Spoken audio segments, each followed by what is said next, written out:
What's up, everybody? It's your boy Tony Ortiz back again here with another This Week in Brave Exvius. We are here on March 8th, 2023. Another Wednesday, another maintenance about to be upon us. And, we have a very up and down week to talk about. We did talk about the news last week, so let's, just kind of dive right in to the unit. We have Melissa here, or I like to call her Mel. And Cursive Immunity Melissa, she was originally a unit on the Chinese server, which is now closed. I believe she's one of four units from over there that were unique to that server. So not a bad idea here for an asset flip. Sprite looks okay. She is SLB, which is probably the biggest negative, just because, again, with SLB units, it's not necessarily the SLB functionality is not good. It's that to get it in a really working state, you almost always are going to need the unit at EX3 because you want it available by turn 3. A lot of bosses do nasty stuff on their turn 3, and you want to get your LBs off. Not as important for non-tank units, which she's not really a tank. As a normal supporter unit, she can definitely provoke for you, and then you can have a tank cover for her. And like she can stack resist gear instead of durability. There's lots of options. But she was not as good as we were hoping for. She's still a pretty good unit. If you somehow have Lapis stockpiled, I would say that going to at least 28k to get the card, hopefully you get one. And then maybe going to Pity is worth it.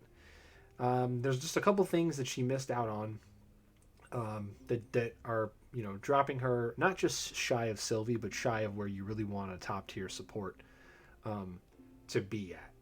And we'll talk about a couple of things that she missed out on in a second.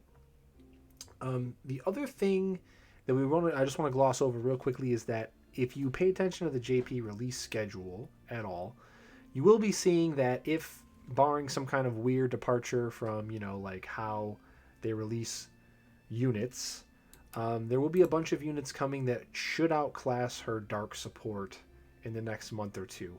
Now, it is possible that they don't release units in the correct order. This week we should have gotten Dio, the first leader skill unit, and where is he? We don't know. And since we had the news yesterday, we also know that he's not coming tomorrow on Thursday, and we're getting a dark mage tomorrow that would normally you'd think would join his team. So we'll talk about some leader skill speculation in a minute, but let's just finish talking about Mel first. She's definitely got a much higher risk of being outclassed by a future unit in terms of dark support. Now, the other thing she does besides dark support is she fills the morale gauge, which is weird. You're probably thinking, why did they release a morale unit, when there was no Clash of Wills? And that's something I'm struggling to think of why. I really thought that with the morale unit with Melissa, they would probably just want to hold her if they were going to, because I don't think Chinese server had Clash of Wills, but I would say if they want to make her a morale unit, and do what they do with like our units in JP, where they make a completely different kit and all that. Like for example, JP has gotten Samurai Chizuru in the last, I want to say 5 or 6 months. And what they did with her is they made her completely different from our Samurai Chizuru. She just has a completely different functionality, completely different elements, and all that. And that's a way that they are able to reuse global assets. Alum takes a global asset and saves a little bit of money. They reuse it, especially if it's an FFBE character and so on and so forth.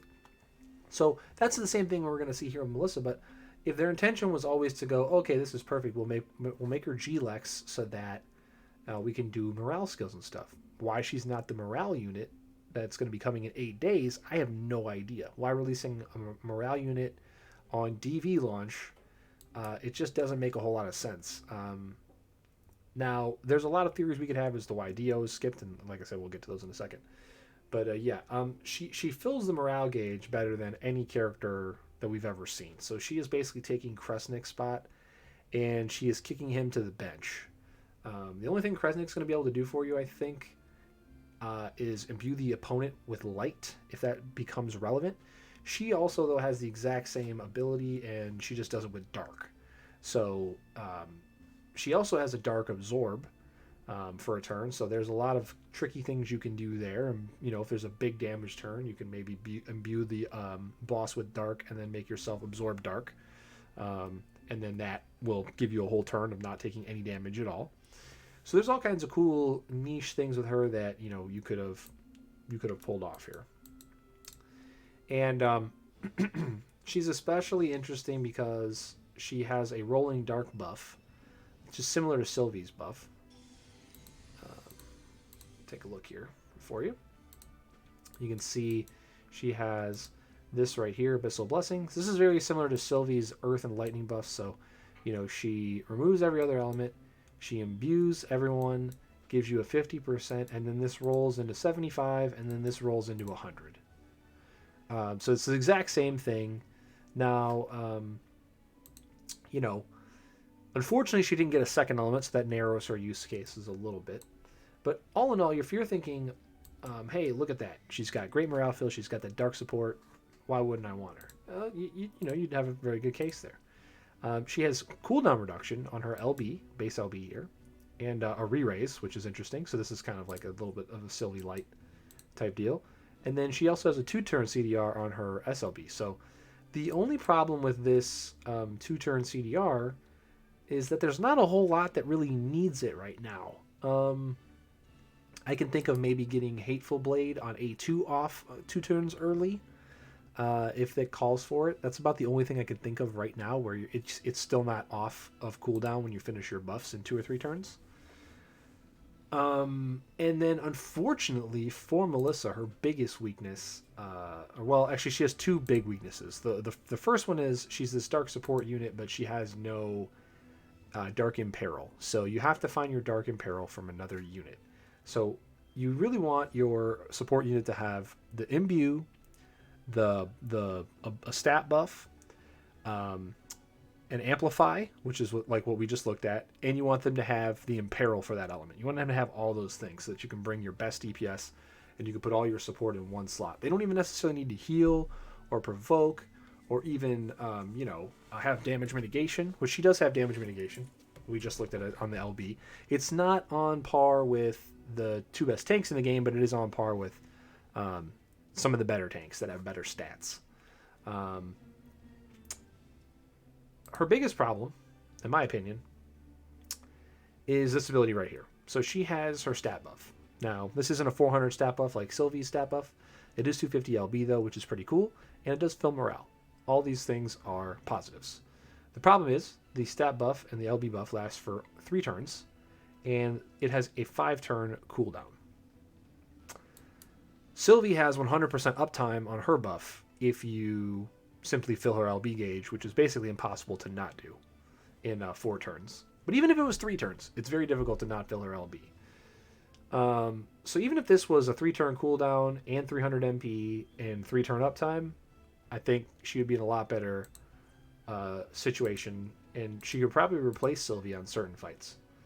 But until they either change that, she's always going to be a support that has to come with someone else, because you can see right here her CDR is targeted. So this bit is targeted. The rest of these are all allies. Now, if this was all allies, it wouldn't be a weakness because her SLB would go ahead and reset your cooldown on that 2 turns early. You'd have 100% uptime, and you'd have 80% MIT, which isn't bad. This is about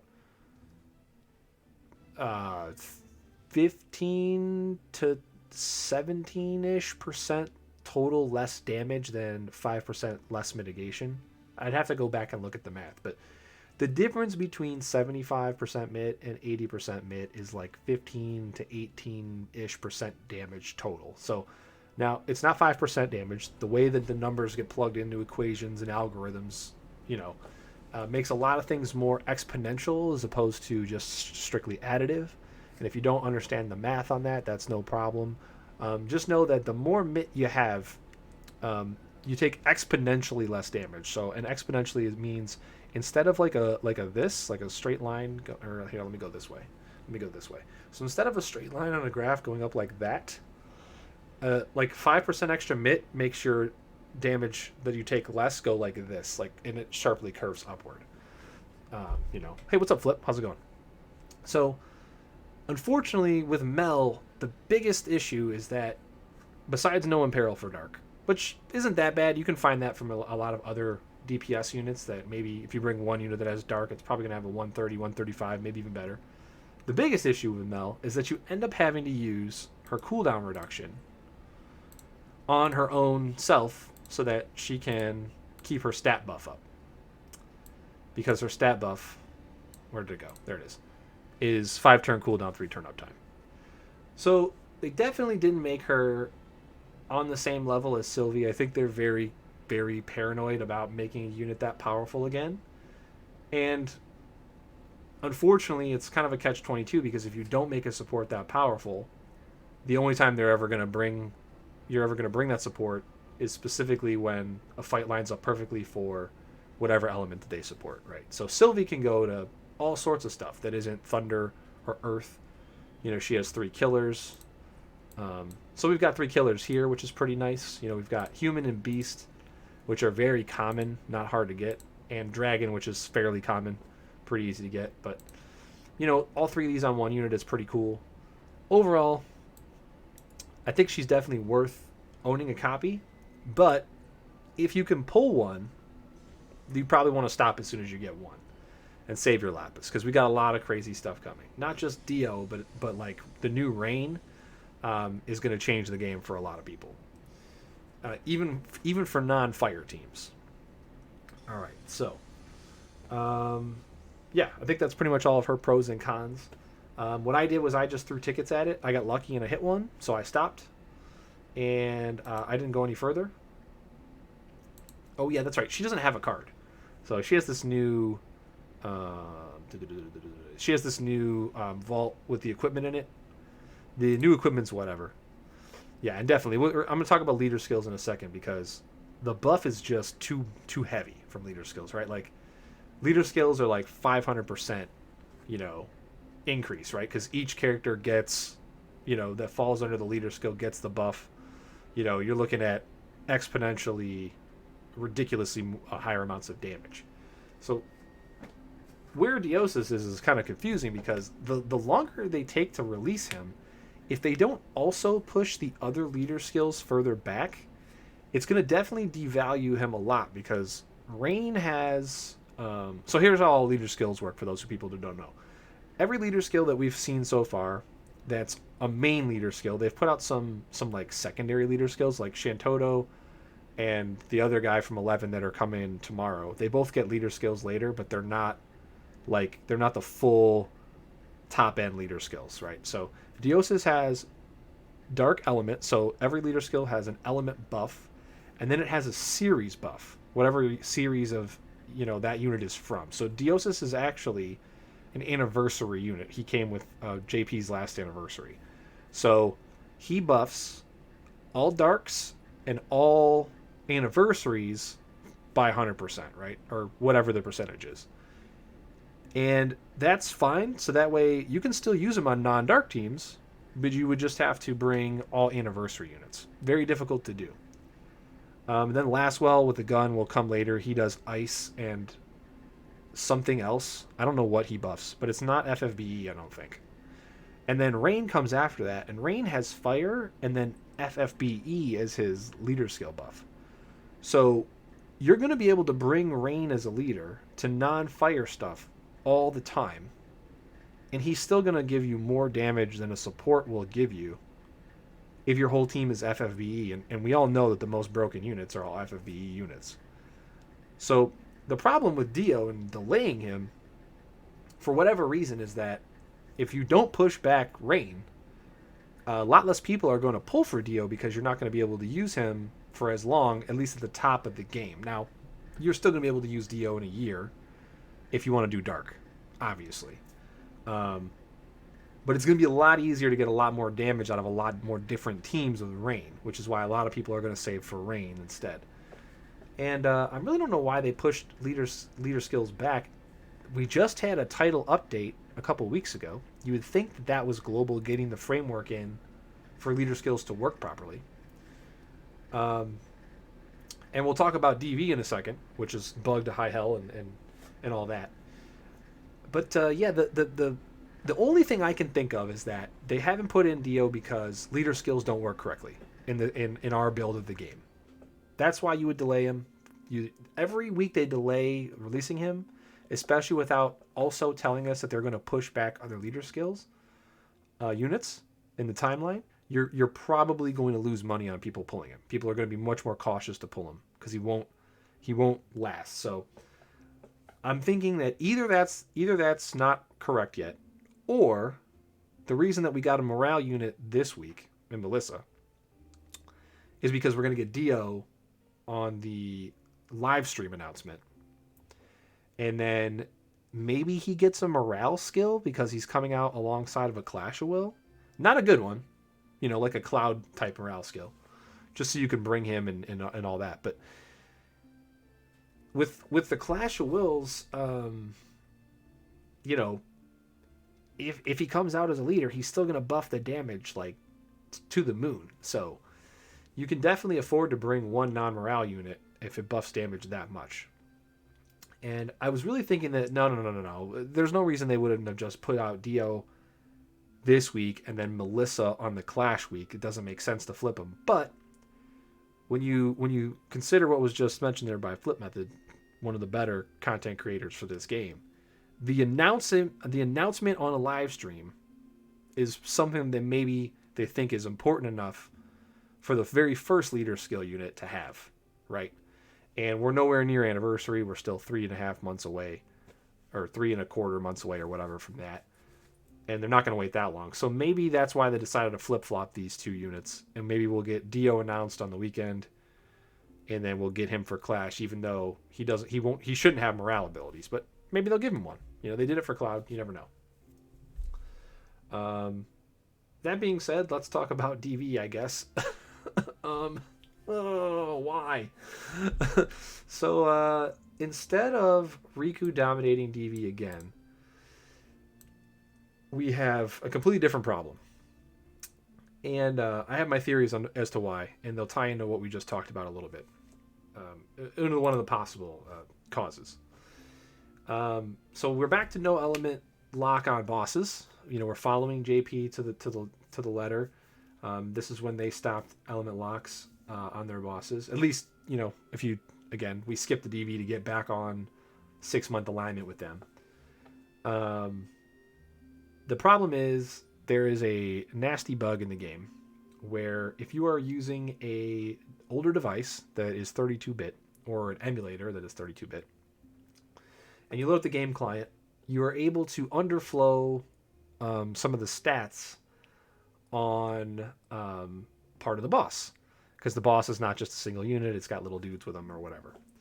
And the way DV checks, it checks for maximum damage total dealt in one turn. So if you're able to underflow a stat down from, like 10 million or like 999 million or like 10 billion or whatever, down to like 3, and then you reduce it to effectively 0 with a break, every unit in your party, even units that don't have good damage, are just going to be hitting for damage cap on every hit.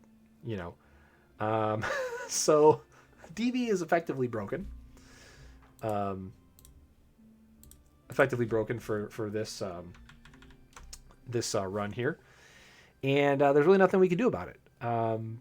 It hasn't been acknowledged yet by Gumi officially. They have not put out a tweet or a statement saying what they're going to do. Maybe we will know. Maybe we'll know tomorrow. Maybe there'll be a note. I'm sure that there'll be a note after maintenance that acknowledges the issue. They probably have no idea what they're going to do to fix it, so that's why they haven't said anything. It's technically, in my opinion, not a bannable offense. Now, you can be banned for anything. Let's not get that twisted. However, nobody's altering the code of the game. Nobody's altering the client. Nobody is, doing anything that's not just possible via a mistake. So I don't think anybody's going to get in trouble for doing it. However, DV is completely ruined if they allow this to happen, because you're going to have hundreds of people, if not thousands of people, sharing rank 1, and the prize for DV rank 1 is 50,000 lapis. And I just don't see them giving out 50,000 lapis to most of the players that are still playing at the end game. You would think the easy solution is send people compensation, bunch of energy pots, some lapis, reset everyone to 0, fix the bug in maintenance, and then maybe even leave DV open for an extra week. But we all know that the reason a lot of these things are broken is because they don't have enough people working on the stuff, and they definitely don't have enough people testing it. So asking for a fix with only a few days notice in maintenance is probably not going to happen. I'd like to have faith, and maybe I'll be proven wrong. And yeah, and my next thought was going to be that what they probably will do if they can't get it done is just extend maintenance by a couple hours and get rid of it. I do have a strange feeling, though, that they will not reset the scoreboard. And anybody who got rank 1 is going to get it and all that. But what they might do without resetting the scoreboard is kick the prize down to 10k lapis or something like that. They definitely give themselves a lot of leeway, because since they don't give the prizes out right away, since it takes an extra 2 weeks to give the prizes out, they can change the prizes around, do whatever they want with that. So I think it might be more likely that if it's too complicated for them to reset the scoreboard, they're just going to adjust the rank 1 prize down to like 10k and like let it go, or 5,000 even. I would hope that what we just talked about is what they do. Fix it, reset the scoreboard so that people can actually play DV, even if they don't enjoy it all that much, and then give us an extra week. And compensation, obviously, a little bit of like 500 lapis, 50 energy pots, whatever, Hopefully that's what happens. Personally, I'm not going to touch it. The extra... JP just got extra weapons, right? So they just got their second set of weapons like not too long ago, I think. I'm trying to remember off the top of my head. The good thing is that we don't really need a ton of dark matter right away, because like we're not going to get those for a while. So not getting a great score on a DV and only getting like a few thousand dark matter is not that big of a deal right now. As long as you have your sword and your katana already purchased. I do feel bad for the people who got... Well, everybody got screwed out of 10k dark matter. I'm never going to let that go, by the way. Because they just took an extra year to update our Dark Visions rewards and then didn't compensate us for that.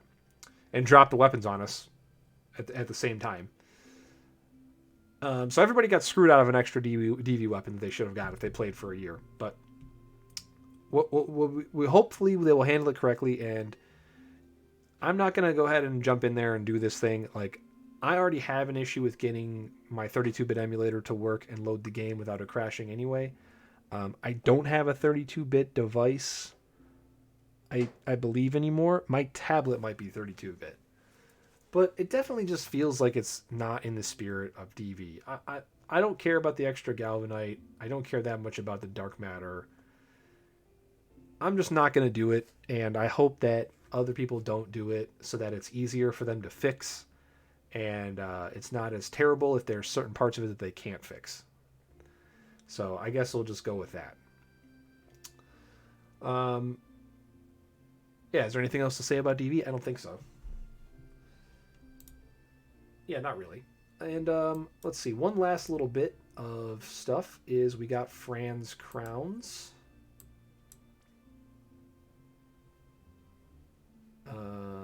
Where am I going here? There we go. We got Fran's quests and crowns. Or I'm sorry, we got Vlad's crowns and Fran's upgrades. So Vlad's crowns. Vlad, unfortunately, his upgrades are actually pretty good. The problem is his stats and everything, they're not up enough to put him into a meta where you'd use them. It's just unfortunate. It's one of those things where, like, if they just tweaked the numbers a bit, he would totally be usable. And then, we've got the same kind of thing that we got for previous units from before. So with Fran here, you can farm all of her pots, and you can farm her fragments at the top there. And you now can purchase extras at Star Quartz, and they gave us an extra one. So I already had my 2. I never broke my 1 to get my 1 all the way to EX3. I always kept 2 because I always thought if I pull a Bal, I might want 2. Well, 1 at EX2, 1 at EX0, or whatever. But what I did was I just made I just made my second one EX3 because I didn't have much else to do with my energy. So now I have 2 EX3 Frans laying around for no reason, other than maybe one day I'll pull Balthier and do a trial with him, and it'll be cool. But yeah, there's not much else to it. This is the same thing you've seen with Reno and with the unit from Final Fantasy, the other unit from Final Fantasy VII. You farm the item, you farm the little thing, you get the little fixed pots for just this unit, and then you use them on the unit to upgrade them and so on. So that's all there is to that. Really, the same old stuff. You can literally put in a party of FF12 units that have decent stats and gear on them, and just click the auto button, and you'll win every single stage. So nothing really all that impressive there. Like, we'll do one real quick just to kind of like show this off, where I've got some gear, and we click auto, and that's that. And then you just do this until your Frans are maxed.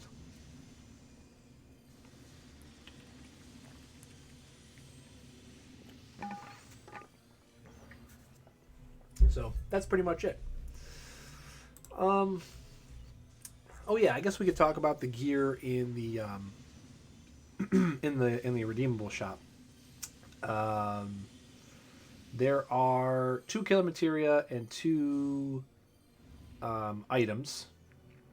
The killer materia aren't bad. The problem is one of them has very, very common killers on it. And then one of them has like dragon and insect. Insect's semi-rare. Dragon's a little less rare. But the other one has like beast and there's just a bunch of beast options. And that's if you don't even have any soaring materia from Flammy. If you have Flammy materia, there's like not a whole lot for you there. So where you would normally have like a card that would give you a little bit of extra motivation to pull from Melissa, I think it was definitely worth spending tickets today this week, because this reward is not really that great. So the original, okay, so this is the original one. Where is the, because they reran that. Where's the new one? There it is.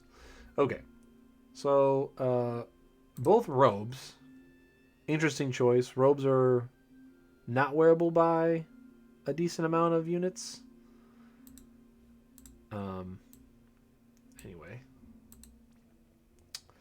LB and MP reduction on a robe with 100 magic. It's not terrible. 4 resists, 1500 HP, mediocre spirit. Again, not terrible. Beasts, avian, and stone monsters. This is Nature Secrets. This one's tough to justify buying just because you have so many STMRs that are going to give you beast, and you have an STMR that gives you avian and stone on the same material, which is Furion. And it's pretty easy once you get going and get into the game and you get moving to get like 3 or 4 copies of that. That also has human on it, so almost as common as beast. Human and beast, I think, are probably like 2 of the most common things. Another downfall for beast and human is that we have 2 NVA 3-star base units that give you an accessory with 75% killer for those. So there's going to be a lot of times where you'd rather just wear that than another materia. For these killers that aren't exactly, I'd say stone is probably the rarest of these 3. And then up here, insects is definitely the rarest of these. But, fairies is semi-rare. Dragons, a little bit more rare. Dragon also has the downfall of the base Dragon Killer Plus. You have to farm rat tails to make a bunch of, which you don't have to make Aquin or Reaper or Stone or any of those. So it's much easier to make like Stone Killer Plus and Aquin Killer Plus. You don't have to farm 10 rat tails every time you want to make a Dragon Killer Plus materia.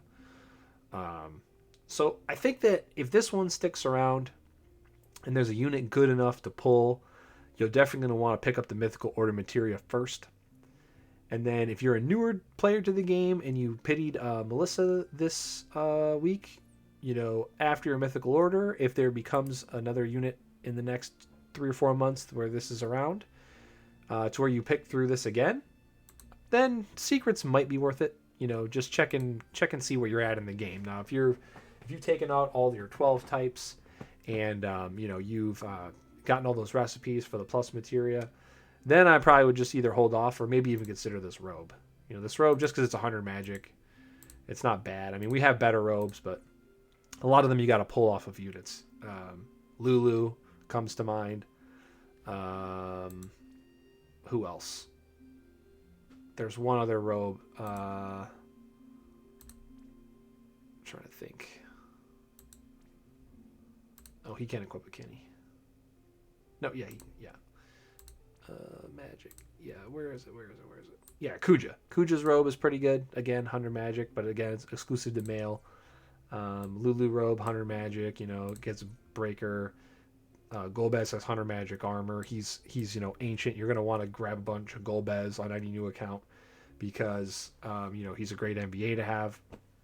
You've got armor here and armor here in case But even if your units can't wear armor, they can wear a shirt or robe. There's alternatives. They're just off of units that will probably eventually show up in the class shop for redeem.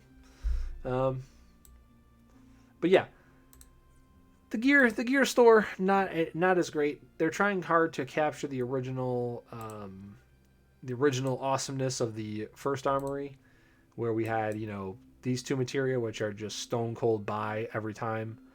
Anything with plant on it and anything with aqua on it, you definitely buy at 75%. They're the rarest in the game. And then they went ahead and put this all you need is strength materia in on top of this, which just basically this materia fixes a bunch of units by itself. Like this literally caps like Kaito and like 2 other units that need 100 LB, 100 D, and 100 double hand to cap them without their card, right? Without using a card. So they're definitely reaching still, trying to recapture the magic of this exchange shop, but they've fallen short twice, and maybe they'll add a third item that's the bomb to this one, and we'll have a reason to pull on a unit in here in some point. But yeah, the killer of myths materia from the last one and these two, definitely not ideal, definitely not getting us that much closer to the better killers. But they're here, and they're not bad. 50% to each attack, magic and physical. If you find yourself pitying for Melissa and getting a ticket, these are here for you. And, maybe in another month, if we have another great unit that has this, you might find yourself here pitying again. And, these aren't bad to have. These are never going to be bad to have. They're just outclassed by a lot of stuff that you can already farm. That's all. Okay, so that's everything for this week. Brave Exvius related. Not really much to do. I was going to do a couple Dark Visions runs for you, maybe even with Riku counters, but there just really isn't a point until we find out what's going to happen tomorrow. But yeah, maybe next week we'll do some. Once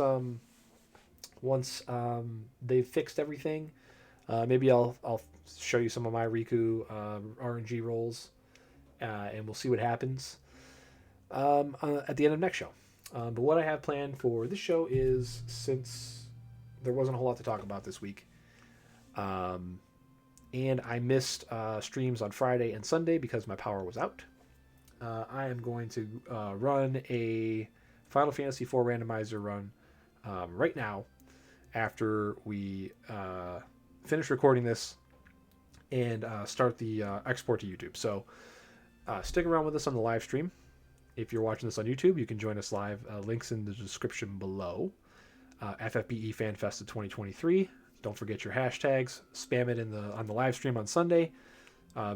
Tweet it at the EN Brave Exvius account. Let them know that the people in North America want to meet up and have another fan festival before we can't have one. And the game's not in its prime anymore.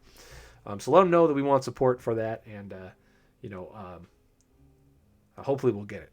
But yeah, stick around for Final Fantasy IV. We'll be right back. And hopefully that run goes well. Then on Friday, we will be playing. If you're a fan of ARPGs out there on YouTube land as well, come and hang out with us on Friday. That will be day one of a ARPG called Last Epoch, which is made by a bunch of really good ARPG developers, and they will be patching in a multiplayer to their game for the very first time. And I've had it on early access for almost 2 years, and we're getting multiplayer, so we're definitely going to be playing a ton of that on Friday. So come hang out with us on Friday, March 10th, for that. All right, everybody. Hopefully your pulls are great and you get everything you want. Hopefully, you get great rolls on your DV if you're doing it legit.